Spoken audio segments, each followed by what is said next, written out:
Ok.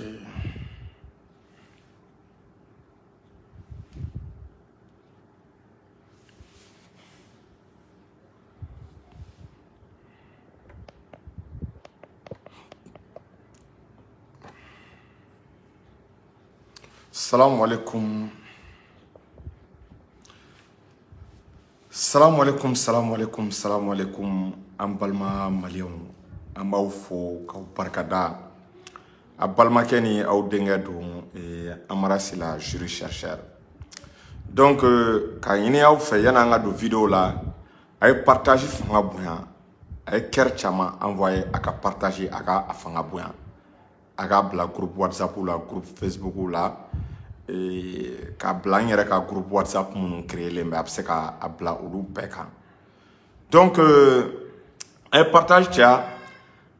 an bɔra information dɔ kalama France armée kan. An bɛna o information fɛnɛ an bɛna da aw tulo kan. An ye article dɔ sɔrɔ an bɛna article kalan k'a da aw tulo kan. O tɛmɛlen kɔ CEDEAO a kɛlen bɛ ka délégation dɔ wuli k'u kana Assimi Deli. CEDEAO est délégation de Oulé. Nin tɛ mana délégation yɛrɛ. Délégation de haut niveau 3 chefs d'état k'u kana Mali la kana Assimi Deli. An bɛna kana an da don o fɛnɛ la. O tɛmɛlen kɔ ani nouvelle damadɔw bɛ yen. An bɛ olu di an senfɛ. Donc comme u bɛ k'an ka page signaler, n bɛ partage ɲini aw fɛ a ka partage de fanga bonya sisan. Est-ce que vous voyez? A ye partage fanga bonya. Donc ni yɔrɔ la an ka foli belebele bɛ Cheikh Tiyami Ayidara ye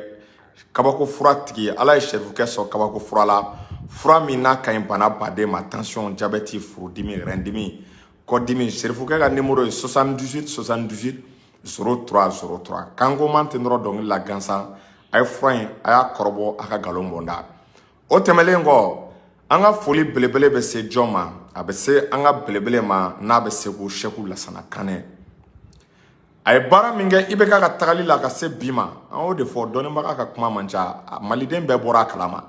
donc halisa anw bɛ dugawu kɛ ala ka Cheikh mɛn an kɔrɔ ka min gɛlɛ an ka autorités ma u bɛ ko o ko kɛ u k'u sara Cheikh la n'a ɲɔgɔnna caman Buya Ayidara ninnu b'o la Usumani Sherif Madani Ayidara ka se Sufi Bilal ninnu ma o n'a a ɲɔgɔnna caman o tɛmɛlen kɔ an bɛ Segu autorité morale fo ka Segu karamɔgɔ ni a dɔnnibagaw ka Mali karamɔgɔ n'a dɔnnibagaw ka u bɛɛ fo nin yɔrɔ la donc u bɛɛ folen kɔ ka Mali activiste bɛɛ fo an bɛ sɔrɔ ka don an ka sujet kɔnɔ an bɛna don an ka vidéo kɔnɔna la san voilà donc dɔ ye article dɔ ci an ma an bɛna article kalan Faransi ka janfa Faransi kɛlen bɛ ka plan min labɛn Mali kama ani terroristes tun bɛ baara jugu min na k'u ka janfa de tiɲɛna u ni terroristes tun bɛ jɛɲɔgɔnya min na u ka o jɛɲɔgɔnya tiɲɛna c'est-à-dire Mali armée de bɛ ka monter en puissance armée bɛ ka monter en puissance cogo jumɛn na n bɛna a da aw tulo kan tellement que Mali armée bɛ ka monter en puissance Faransi tun bɛ ka terroristes su cogo min na ka Mali armée attaquer i b'a ye k'a fɔ u y'u ka stratégie u y'o bila u y'o yɛlɛma o b'a yira k'a fɔ k'u dɛsɛra ni article in na n'i y'a ta k'a lajɛ a sɛbɛnnen bɛ que le succès des FAMA, est-ce que vous voyez, que dans le cadre des opérations en cours oblige les instructeurs criminels français à changer les tactiques pour les terroristes administrés par eux-mêmes. Alors que le niveau des FAMA ne cesse d'accroître, que les militants préfèrent de plus en plus les militants préfèrent de plus en plus éviter le combat et se tournent vers la terreur de la population et le sabotage. Et Mbalma Nioro là, à paragraphe follow là, que tellement que Mali armée beka jahanama jigi terroristes ka. Que terroristes ko follow ou qu'on la beneme Franci fait. Franci de comme Mali armée ka position duma, ka Mali armée ka kaun yoro fouye, ka Mali armée anga cheo sigele me yoro mununa. Que Franci de comme renseignement de terroristes ma. Donc on a qu'on dira terroristes ma ou même Mali attaquer. Mais si ça, que France obligera qu'à faire terroristes ou que la stratégie change. Que à chaque fois, ni Français Mali a position de terrorisme, nous tarakou ta Mali armée attaqué. Mali armée be koda terrorisme nunga ou sigil ennemi armée be jahanama de da uka. soldat français baden sara soldat français caman su bɔra digi kɛra tubabuw la tubabu su de cayara terroriste yɛrɛ bɛ ɲini k'a fɔ ko français bɛ ɲini ka u janfa parce que ni français ko terroriste ma a ye taa nin yɔrɔ attaquer n'u taara yen c'est-à-dire u bɛ minɛn sɔrɔ u dabali bɛ ban kɔ u b'a fɔ ko est-ce que ko français m'u janfa terroriste yɛrɛ bɛ ɲininkali min na an bɛ wagati min na nin article kɔnɔ ko est-ce que français tɛ ka olu janfa parce que français mana fɔ ko yɔrɔ min ka fɛgɛ k'a ye taa nin yɔrɔ la ko n'a taara k'a bɛ se sɔrɔ armée malienne kan n'u sera i b'a sɔrɔ à moins de 10 à 15 minutes i b'a ye armée malienne bɛ wuli ka intervention kɛ an ka avion bɛna sankolo la an ka dugumamɔgɔ i b'a ye olu bɛ ka progresser an bɛ jahanama jigin terroriste kan terroriste chef baden de sara ko tellement que su digir'u la ko français y'a demandé terroriste fɛ sisan ko terroriste ka combat corps à corps k'u ka o éviter k'u kana sɔn ni armée malienne ɲɛ ka kɛ 4 ye dɛ ko France ko ma ko n'u ni armée malienne ɲɛ kɛra 4 ye parce que kunnafoni kɔnɔna la k'u ka instructeur français donc mɔgɔ minnu bɛ k'u dege kɛlɛ fɛɛrɛw la donc ko de k'u ma k'u kana sɔn sisan ka corps à corps kɛ Mali armée fɛ ko Mali armée bi ko dangala ko Mali armée ka farin ko diden ko minɛn bɛ Mali armée bolo bi n'u ni karila ɲɔgɔn na à moins de 15 minutes u b'i sɔgɔnla u b'i ka sɔgɔnla kɛ kɛnɛma minɛ u b'i sauter donc o de la ko terroristes bɛ ka stratégie changer o bɛ ka mun de kɛ ko terroristes bɛ ka na bin sisan population civile de kan terroristes ka stratégie changer la o bɛ ka taa population civile de attaquer n'u ma taa mɔgɔw ka foro jeni i b'a ye u bɛ taa population civile u ka barrage bɛ yɔrɔ min u bɛ taa barrage détruire u bɛ taa est-ce que y'a faamu baganw jeni u bɛ taa baganw faga ka population terroriser mais k'u bɛ siran armée malienne ye bi ka armée malienne attaquer nin b'a yira k'a fɔ ko an ye minɛn minnu sɔrɔ kabako minɛnw de don an ka albatros an ka sukhoi 25 ninnu an ka blindew an ka force spéciale cɛ a b'a kalama k'u ye digiba de kɛ terroriste la camerounais dɔ de ye article sɛbɛn k'u ye digi kɛ terroriste la c'est-à-dire u ye cible de champ u ye Mali armée b'u ka priorité la ni Mali armée tɛmɛna sisan nin yɔrɔ la terroriste bɛ se ka 100 km bila u ni Mali armée cɛ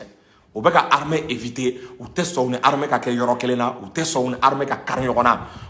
kunnafoni b'a yira k'a fɔ ko nin bɛɛ b'a yira k'a fɔ ko armée bɛ ka monter en puissance ko nkalon tɛ ko tiɲɛ de don propagande tɛ tiɲɛ de don a réalité de bɛ ka ye terrain kan n b'aw hakili jigin dɔrɔn Tessit attaque min kɛra n ko u ye attaque kɛ depuis le Niger France ka canon César u ka canon César de attaque kɛ est-ce que y'a faamu u ka canon ye tir kɛ à 45 km u kɛlen ka tir kɛ u ye drone bila ka na repérage la k'a lajɛ halisa an ka zone de défense an bɛ ka résister yɔrɔ minnu na mais u t'a dɔn u continueront attaque de la u bɛ bɔ min kalama à moins de 30 minutes Sukhoi 25 y'i kun bɔ albatros y'i kun bɔ terroristes de ko k'u bɛ boli non i b'a kalama foyi de ma balo ye foyi ma balo ye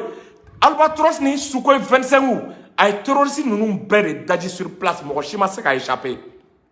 o de senfɛ Mali ye preuve baden sɔrɔ ko jaja tubabuw de bɛ ka terroristes fournir tubabuw de bɛ ka terroristes encadrer ja u ni tubabuw de bɛ ka kɛlɛ kɛ ɲɔgɔn fɛ donc ni article in b'a yira k'a fɔ armée malienne bɛ ka monter en puissance min kɛ nkalon t'a la réalité de don minɛn b'an bolo cɛ b'an bolo wa dusu a kɛlɛkɛ dusu b'an ka saraso kɔnɔ donc i b'a ye k'a fɔ ko a tɔgɔ groupe armé minnu n'u bɛ wele Katiba de Masina est-ce que y'a faamu Amadu Kufa ka Katibaw ale ni Yad Agali ka Katibaw k'u b'u ka baara bila sisan ka mine de poser ka mine da est-ce que y'a faamu ni dɛsɛra kɛlɛ la i bɛ t'i dɛn de ka mine da dans le but que ni Mali armée tɛmɛna armée ka bin o mine ninnu kan an mobiliw ka exploser cɛw ka sa mais u siranna ka maramafɛn ta ka taa kan attaquer terroristes y'a haramu u ka kan attaquer laban n'o kɛra Tessit tellement que o da ma diya u la tubabu su cayara aw ye stratégie de yɛlɛma o ko sisan k'u ka taa population civile de attaquer parce que n'i y'a ta k'a lajɛ i mana armée ta k'a lajɛ Mali armée effective ani population effective u tɛ kelen ye diɲɛ yɔrɔ bɛɛ i b'a sɔrɔ population ka ca ni armée n'i y'a ta k'a lajɛ donc armée tɛ se ka population bɛɛ protéger à 100% o ka gɛlɛn o de la sisan u bɛ ka to ka taa bin population civile kan mais fɔlɔ tun bɛ min kɛ k'u ɲɛsin Mali armée ma ka taa Mali armée attaquer ka kanw attaquer ko terroristes y'o dabila ko France ko n'u m'o dabila ko terrorisme ko bɛ ban Mali la France ko k'u ka kan attaquer dabila ko parce que k'u tɛ se ka kan minɛ tuguni u ko ka embuscade tandi an ka sarasu ye ko ka embuscade dabla ko c'était terroriste ye tuguni ko ka embuscade da an ka sarasu ye donc sarasu be yɔrɔ yɔrɔ ye bla o bu ku ɲɛsin yɔrɔ jumɛn o bu ku ɲɛsin de ese y'a faamu population civile le ma o be ka mine placer ni article b'a yira k'u b'a la ka mɔgɔw enrôler mine placer la ko ni u ye mine placer u be 300,000 francs d'u ma ni min sera ka mine placer k'u be 300,000 francs di olu ma donc ni article la temeli ka article na a ko siga foyi t'a la ko Mali armée ye changement min kɛ o changement tɛ dɔwɛrɛ anw de bɛ ka taa terroristes ɲini terroristes tɛ k'an ɲini dɛ anw de bɛ ka munumunu salo kɛ bi terroristes ɲini la an bɛ ka taa u ɲini u ka wokɔnɔnaw la an bɛ ka taa u ɲini u ɲagada yɔrɔw la an bɛ ka taa u ɲini u dɛgɛtuw la k'an y'o stratégie min k'a k'a stratégie nafa de bɛ ka bonya a stratégie bɛ ka payeli kɛ wa stratégie k'a bɛ ka kɛ sababu ye ko terroristes bɛ ka dɛsɛ de u b'u k'u ta kɛ mine placer ka kamikazes placer ese y'a faamu ou bien ka taa baga population civile ma ko terroristes dɛsɛra an bɛ don an ka kunnafoni filanan na ko Macky Sall ko CEDEAO k'u kɛlen don ka délégation ba dɔ wuli délégation min n'a bɛ k'i kunda Bamako kan ko ka na kuma Assimi Goïta fɛ ka na Assimi deli ka na u ɲɔngiri Assimi Goïta ye ko Assimi Goïta k'a kɛ Ala ni kira kama Ivoire sɔrɔsiw ko ka se ka u bila n'a hakili b'a la CEDEAO y'i sigi New York est-ce y'a faamu CEDEAO y'i sigi New York a ma jateminɛ kɛ a ma dossier étudié Alassane Dramane Ouattara ye kuma min fɔ k'a fɔ ko soldats minɛlen bɛ Mali kɔnɔ illégalement k'u détenilen bɛ ko otages de don CEDEAO kɛlen ka sigi kɛ u kɛlen k'o kuma fɔ k'olu b'a demander ko sans délai sans ko ka soldats ninnu bila est-ce que y'a faamu o soldats ninnu bilali u ma se ka olu obtenir min kɛ parce que u y'u ka décision ta u y'a ta ni sisan cɛ Assimi ye contact yɛrɛ tigɛ ni CEDEAO la a tɛ CEDEAO jamana si wele tuguni a kɛlen ka contact tigɛ ni CEDEAO la comme a ko k'a bɛna soldats ninnu récupérer par la force Assimi ko bisimila ko sira dayɛlɛlen don aw ye ko n'a t'aw kɔnɔ Ala k'a jigin aw kɔnɔ o de senfɛ u y'a décider u ka réunion kelen na ko délégation dɔ ka na est-ce que y'a faamu délégation de haut niveau kabiri coup d'état in kɛra président saba ma ɲɔgɔn sɔrɔ Mali la ni ko gana CEDEAO bolo n'u kamana gana n'u dɛsɛlen don de u bɛ président saba wuli sinon i b'a sɔrɔ u bɛ médiateur dɔ de désigner crise ninnu bɛɛ la u bɛ médiateur dɔ de désigner crise ninnu bɛɛ la donc mais Mali ta la u ma sɔn ka médiateur bila u ko Goodluck fanga ka dɔgɔ u ko médiateur fanga ka dɔgɔ ko ka chef d'état saba bila k'olu kana Mali la donc an bɛ bɔ min kalama u kun ye mɔgɔ fɔlɔ minnu kun annoncer i b'a ye k'a fɔ Ghana a ye hakɛ to Ami.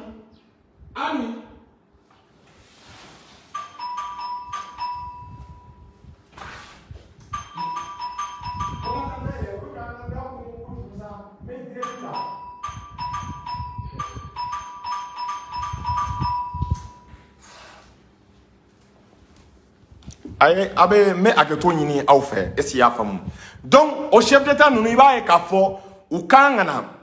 donc délégation formée dans un premier temps délégation formée en Ghana au président Faure Gnassingbé ale ni Macky Sall bon dernière minute là Macky Sall siranna Macky Sall maloyara dɔɔni parce que n'a ta k'a lajɛ embargo min binna Mali kan wagati Macky Sall ye kuma minnu fɔ Macky Sall hakili bɛ o kuma ninnu na donc Macky Sall i y'a ye n'ale tora ka na Mali la a bɛ siran peuple malien n'i y'a ta k'a lajɛ u kana wo ci a la a bɛ siran peuple malien kana dɔgɔya donc Macky Sall y'a demandé ko k'ale sen bɔ a la k'ale ka ci ka ca sinon Macky Sall tun bɛ délégation in na donc i b'a ye k'a fɔ u ye Faure Gnassingbé k'a la parce que n bɛ kuma dɔ fɔ ye a ye nin yɔrɔ partager ni Faure Gnassingbé tɛ a tɛ si Ghana président na Ghana président ko ka sanction maintenir Mali kan CEDEAO sanction a tɛ si Ghana président na k'a bɛna Mali la est-ce que y'a faamu a tɛ si Macky Sall la k'a bɛna Mali la u ye Faure Gnassingbé de bila a la parce que i b'a dɔn lien gɛlɛn bɛ Assimi ni Faure Gnassingbé cɛ kabiri ka Assimi to vice président la de tout le temps Faure Gnassingbé Assimi bonya a y'a considéré a y'a jate ni CEDEAO bɛɛ kun taara kan kelen fɛ ko ka Mali soutenir ko ka Mali sanctionner Faure Gnassingbé de kun b'a f'u ye k'u n'u hakili yira ɲɔgɔn na non k'u kana Mali sanctionner u ka sarasi denmisɛnnin ninnu lamɛn ninnu nalen bɛ u faso libéré de n'i y'a ye ninnu ye coup d'état kɛ u ma coup d'état kɛ fanga diya kama dɛ u ye coup d'état de kɛ pour que ka yɛlɛma de don système na ko parce que terrorisme de y'u tɔɔrɔ terroristes ye digi kɛ u la donc i b'a ye Faure Gnassingbé tora opposition de kan hali yan'u bɛ embargo bin Mali kan n bɛ min fɔ a ye for Yassine deseru la de k'u deli su clé k'u kana embargo bi Mali kan ko Mali bɛ k'a ka souveraineté de défend a bɛ terroriste kɛlɛ de la Mali bɛ ka baara o baara kɛ a baara y'a ka jamana ka bɔ nɔgɔ la de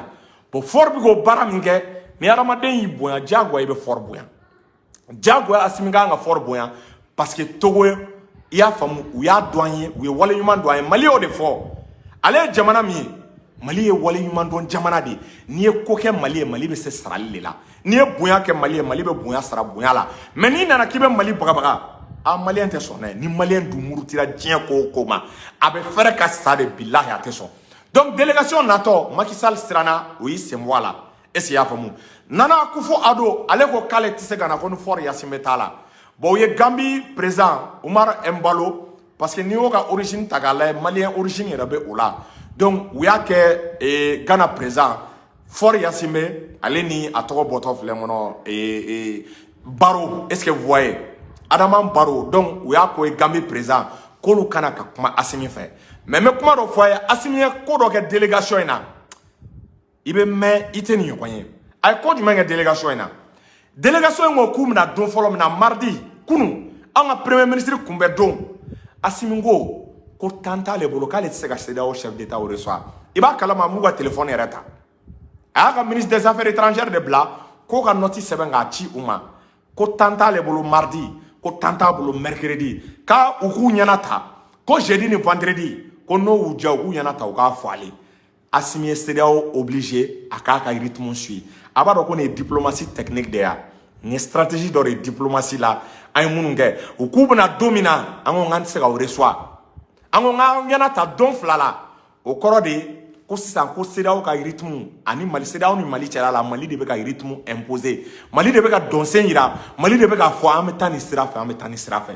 donc Assimi ko jeudi ni vendredi aw ɲɛna ta o la n'an m'o sɔrɔ a ye don wɛrɛ fɔ n ye n bɛ hakili jagabɔ k'a lajɛ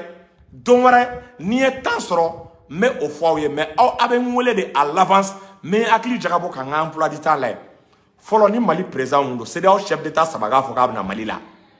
hali ni jahanama de tun bɛ jigin o don hali ni san de bɛ na i b'a kalama o tun bɛ chef d'état ninnu reçoit mais Assimi ma sɔn chef d'état ninnu reçoili ma a ma sɔn le même jour a b'a kalama k'o ye courage politique de ye a tɛ se ka exprimer chef d'état saba jamana kuntigi saba olu k'a fɔ k'u bɛna dɔ fɔ a ka jamana kɔnɔ o tigilamɔgɔ k'o refuser i t'a ye farafinna a kɛ man di farafinna c'est impossible a kɛ man di donc nin b'a yira Assimi tɛ siran CEDEAO ka bagabaga ɲɛ nin b'a yira a tɛ CEDEAO jate wa u nakan u y'a yira de dɛ pour que Assimi ka sɔn ninnu ka nali ma u y'a yira de k'u bɛna le delili la k'u ye kumakan min fɔ sommet la k'u tɛ ka na o kama dɛ parce que Faure y'a f'u ye Faure ko k'ale bɛ peuple malien dɔn Faure Yassine ko k'ale bɛ peuple malien dɔn ale bɛ Mali président dɔn ko n'an ko k'a bɛ bagabaga de kɛ ko bilahi k'an ka to an ka jamanaw la ko sinon ko n'an nana k'a tɛ ɲɛnabɔ k'u bɛ o t'an reçoit o de la u kɔnna k'u déclarer à l'avance u kɔnna k'u ka hakilina n'u ka intention yira k'u bɛna le delili de la aw ma kuma gɛlɛn fɔ a ye na delili kɛ delili de bɛ se ka aw libérer mais cɛya kan fɔ tɛ se k'u libérer sinon bibi in na ni Amara Sila tɛ tɔɔrɔ ni Assimi ye soldat ninnu bila Faure bonya kama Faure Yassine bonya kama a bɛɛ n'Ala cɛ a tɛ ne tɔɔrɔ parce que Faure y'a dɔn an ye a kɛlen i kɔgɔ da CEDEAO jamanaw bɛɛ kɔgɔ la a kɛlen i kɔ da CEDEAO jamanaw kɔgɔ la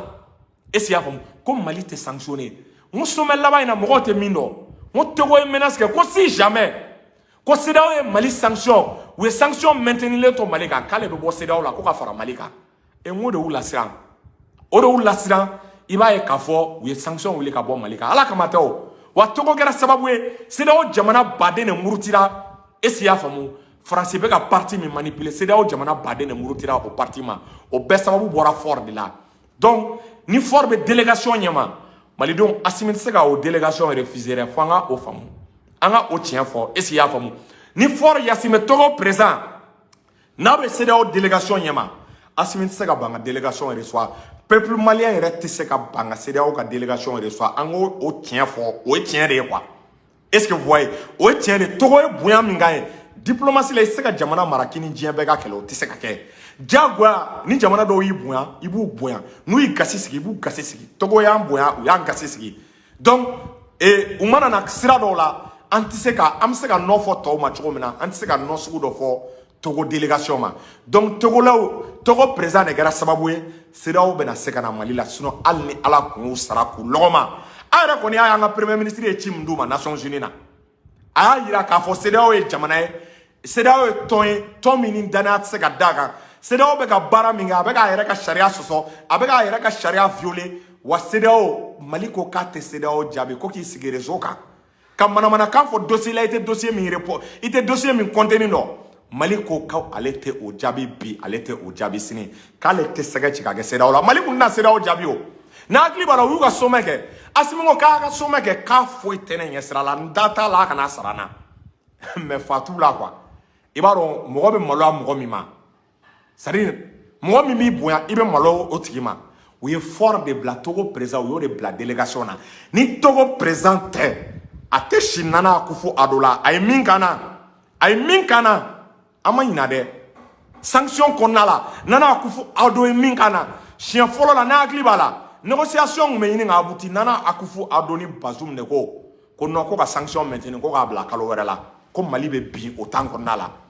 aw ni Ala cɛ o bɛ se ka na tuguni k'a bɛna Assimi deli mais Togo de ye pression k'u kan CEDEAO sɔnna Togo ta ma Togo dun ni Assimi ka di Togo ye faveur baden kɛ Assimi ye donc Assimi tɛ se ka ban est-ce que y'a faamu ni fɔra ko k'a bɛ délégation min na Assimi tɛ se ka ban ka o délégation reçoit peuple malien tɛ se ka ban o délégation reçoit donc o délégation de bɛna ale jeudi an ka kelen fɔ mɔgɔw ye délégation nana a n'u sɔnna o tɛ kelen ye dɛ mais ne kɔni bɛ min dɔn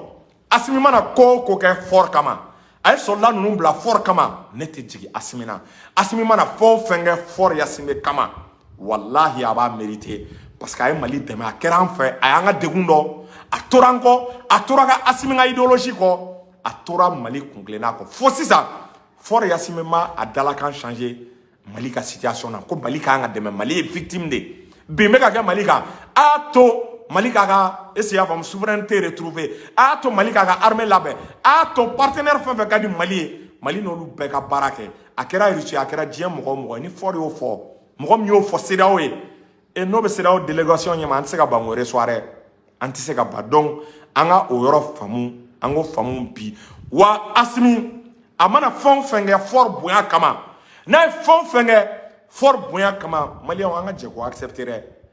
an ka tiɲɛ dɔ fɔ ɲɔgɔn ye c'est à dire i kɛra cogo o cogo jamana f'i ka allié ni partenaire dɔw ɲini a y'a kɛ to actuellement bi Mali ka allié ba de ye Togo ye donc an kana sɔn an ka allié bɛɛ fɛnɛ perdu o fɛnɛ man ɲi an bɛ kɛlɛ min kɔnɔna la est-ce que vous voyez donc an b'aw fo k'aw barikada a balimakɛ ni aw denkɛ don Amara Sila juge chercheur salamu alaikum